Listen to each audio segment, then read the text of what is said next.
শুভ সন্ধ্যা।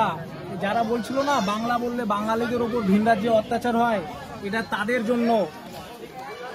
পুরো এআই দিয়ে বানানো, রাজস্থান থেকে এখানে 100 ঘর বাঙালি মিলে এই মনসা পূজা করা হচ্ছে। মনসা মায়ের পূজা একদম এআই দিয়ে জেনারেট, দেখতে পাচ্ছেন সবাই।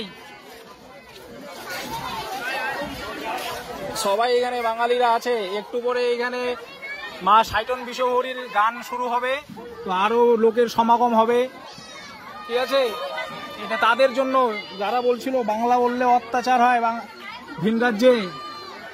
এখানে কমপক্ষে 100 ঘর বাঙালি মিলে এখানে মা মনসার পুজো করা হচ্ছে, ঠিক আছে। এরপরেও যদি কোনো জবাব চাই তো টেক্সট মি, ঠিক আছে। বাংলা হান্টের আরো খবর দেখতে নজর রাখুন। বাংলা খবর মানেই বাংলা হান্ট।